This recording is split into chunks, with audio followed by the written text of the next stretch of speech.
2 do capítulo 41 de Gênesis. Amém, amados? Diz assim a palavra do Senhor. Eu não estou com a tradução na linguagem de hoje, estou com a tradução antiga. Ao segundo chamou-lhe Efraim, pois disse: Deus me fez prosperar na terra da minha aflição. Diga aí para o seu irmão, antes de qualquer coisa, diga para ele: você vai prosperar no lugar onde você está. Pergunta a ele se ele crê nisso. Amém. Louvado seja o nome do Senhor. Que o Espírito Santo de Deus se encarregue em colocar em nossos corações, aplicar em nossos corações essa palavra de acordo à nossa necessidade, nos trazendo, nos dando compreensão da sua boa, perfeita e agradável vontade para com as nossas vidas. Amado, a palavra do Senhor, lida por nós agora, fala da história de um homem que todos nós conhecemos, é muito conhecida essa história. E diga-se de passagem, uma história muito sofrida, mas muito bela ao mesmo tempo. Por que muito bela ao mesmo tempo? Porque você vai ler a história de José e você percebe que José não teve a oportunidade que muitos de nós hoje temos para chegar aonde ele chegou. José não teve a oportunidade. A palavra do Senhor diz que José saiu da casa dos seus pais ainda criança. Foi jogado em uma cisterna ainda criança. Foi comprado pelo grupo de ismaelitas ainda criança. Chegou à casa de Potifar criança. E na casa de Potifar ele ficou um tempo, e ali ele cresceu um pouco, amadureceu um pouco, mas não o suficiente para alcançar o que muitos de nós hoje alcançamos, que nos dá o direito de nos apegarmos e dizer assim: eu posso chegar onde eu quero chegar porque eu tive a oportunidade de ir para um colégio, de estudar, de fazer uma faculdade, de fazer uma pós-graduação, para conquistar aquilo que eu desejo conquistar. Que não se conquista nada grande sem estudo, a verdade é essa. Você pode até conquistar algumas coisas o suficiente para você sobreviver de uma forma muito apertada, mas para viver folgado, bem, tranquilo, você não conquista se você não estudar. E José não teve essa oportunidade, a verdade é essa. José não teve essa oportunidade. E da casa de Potifar, José foi parar no cárcere, na prisão, porque o diabo usou a mulher de Potifar para seduzir José, e ele não aceitou, porque ele era um homem fiel a Deus. Ele não aceitou e ele foi lançado na prisão. Então José não teve tempo de fazer absolutamente nada que lhe desse o direito de ser alguém digno do ponto de vista formação para ser escolhido pelo rei do Egito para ocupar o trono de governador do Egito. José não teve essa oportunidade. Mas a palavra do Senhor nos diz que ele passou por tudo isso com o seu olhar voltado para Deus. E por isso José prosperou. Por isso José cresceu. Por isso José venceu. Por isso José não foi vencido pelas tentações que o cercava de dia e de noite. Todas elas ele conseguiu tirar de letra. Todas elas ele conseguiu passar cantando louvor ao Deus que permitiu que ele chegasse ao Egito. Se você ler o Salmo 105, você vai perceber que a palavra de Deus no Salmo 105 fala a respeito da ida de José para o Egito, que foi permissão de Deus para que ele preparasse o caminho, porque Deus sabia de tudo, Deus sabia do que ia acontecer, Deus sabia da seca, Deus sabia da fome que viria, Deus sabia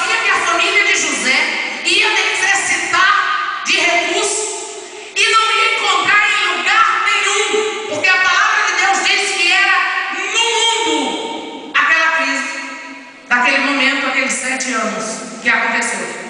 Então Deus permitiu que José fosse na frente para preparar, para que no momento difícil, no momento de escassez, no momento em que era realmente a ausência de tudo que o ser humano precisa para sobreviver, José estivesse lá e tivesse preparado para atender a necessidade do Egito e circunvizinha.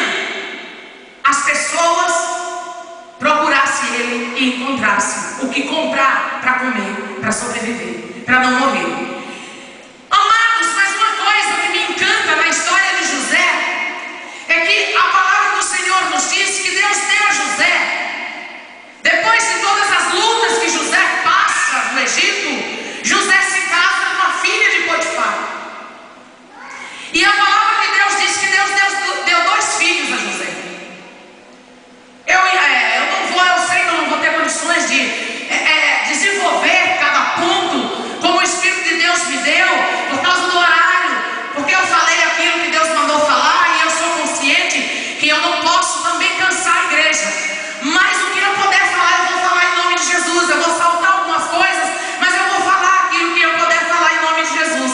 A palavra do Senhor diz que Deus deu 2 filhos a José, e a esses 2 filhos José deu a um o nome de Efraim. E quando José teve aqueles filhos, a palavra de Deus nos fala também que no passado os nomes eram dados aos filhos de acordo às situações, de acordo à vida, à história de cada pessoa, de cada casal, de cada família, de cada tribo, de cada nação. Era dado o nome aos filhos que nasciam. E José deu nome a um dos seus filhos de Efraim. E a palavra do Senhor diz que esse nome significa fiel. Ou seja, José tinha por segurança a fidelidade de Deus. Amém. Em primeiro lugar, José era um homem fiel, era um homem honesto, era um homem que acreditava nele. Você precisa acreditar em você. E o inimigo, ele trabalha, ele batalha 24 horas por dia para fazer você não acreditar em você, não acreditar no seu potencial, não acreditar na sua capacidade de resistir em tempo de crises, não acreditar na sua capacidade de superar situações difíceis que você passa. O inimigo trabalha para que isso aconteça. Mas José era um homem que acreditava em Deus e acreditava nele mesmo. Ele acreditava que ele foi formado para o louvor e para a glória do nome do Senhor dos Exércitos e que nada poderia vencer. E ele resistia, independente de qualquer coisa, a ponto de quando a mulher de Potifar não conseguiu seduzi-lo, mas ficou com a capa dele nas mãos para ter como prova, dizendo que ele se deitou com ela e que estava a prova ali de que ele tinha se deitado, para que ele fosse preso. Ele não temeu, ele sabia que a capa seria uma prova contra ele, mas ele sabia que sobre ele estava a capa do Deus Todo-Poderoso, estava a proteção do Deus Todo-Poderoso, estava a cobertura do Deus Todo-Poderoso, o Deus que escolheu para vencer e que nada poderia fazer ele desistir e nem ser vencido pelo mal. E José, ele foi para a prisão. Mas José, ele acreditava, antes dele ter esse filho chamado Efraim, que significa fiel, ele tinha como segurança a fidelidade de Deus. Você precisa ter como segurança a fidelidade de Deus. O teu marido não é fiel a você? Teus amigos não são fiéis? Teu patrão não é fiel? Tua família não é fiel? As pessoas em quem você confiou, te traiu, não são fiéis? Deus é fiel a você. Amém. E ainda que você seja infiel, ele não pode ser infiel à palavra dele, ele continua fiel. E o que ele prometeu, ele vai cumprir na tua vida, em nome de Jesus. Você precisa crer na fidelidade de Deus. E em Gênesis capítulo 41 e o versículo 52 fala disso, onde nós lemos: José prosperou na terra da sua aflição. Prosperar em terra fértil, prosperar em meio a amigos, prosperar em meio a pessoas que nos ajudam, que nos protegem, que promove, na verdade, a nossa capacidade de crescer, de vencer, de avançar, de ser alguém na vida. Prosperar onde existe semente, prosperar onde existe terreno, onde existe água, onde existe fertilidade, é muito fácil. Aonde não temos problemas, dificuldades, lutas, provações, é muito fácil. Agora, prosperar na terra da nossa aflição é muito difícil. Mas José prosperou. E Deus quer te fazer prosperar na terra da tua aflição. É tua casa que é a terra da tua aflição. Deus está lá contigo e você vai prosperar lá. Sabe para quê? Para que Satanás veja e diga: lutei contra ele, contra ela e não consegui. Até mesmo na aflição, ele prosperou, ela prosperou e está crescendo. Eu vou desistir porque eu não posso com essa mulher, eu não posso com esse homem. Deus vai te fazer prosperar. E Deus não vai te fazer prosperar somente financeiramente, não. Porque isso passa, o diabo destrói. Deus vai te fazer prosperar espiritualmente.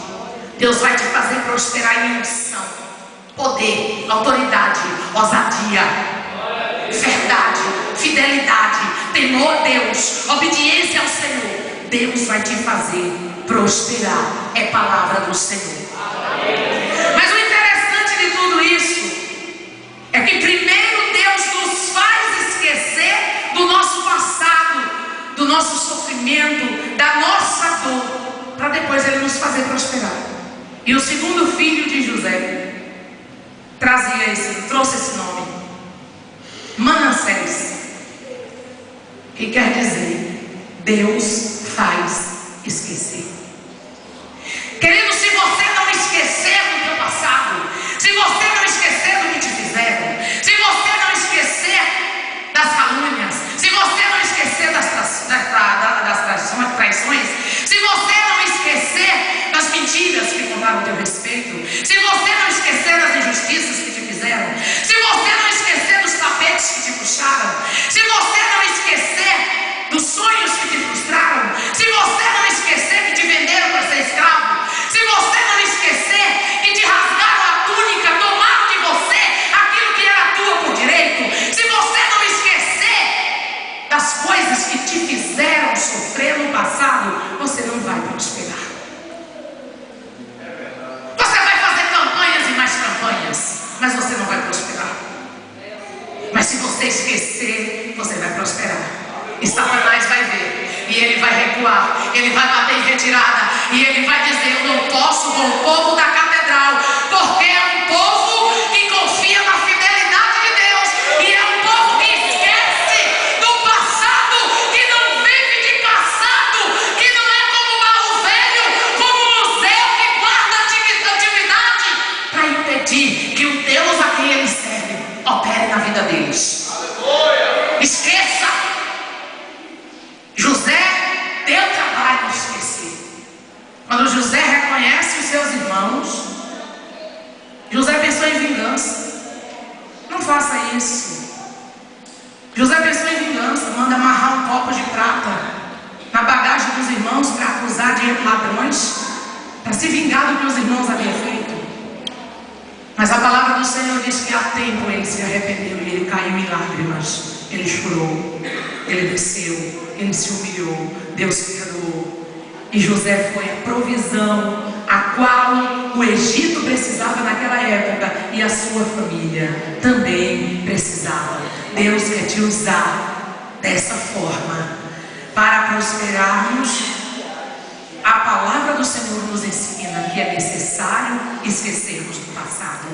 Nas bênçãos proféticas que Jacó proferiu sobre a vida dos seus filhos, eu quero que você abra aí Gênesis. Você vai voltar um pouquinho, ou vai passar um pouquinho. 49, Gênesis 49, versículo 22 ao 26. Diz assim a palavra do Senhor: No 49, 22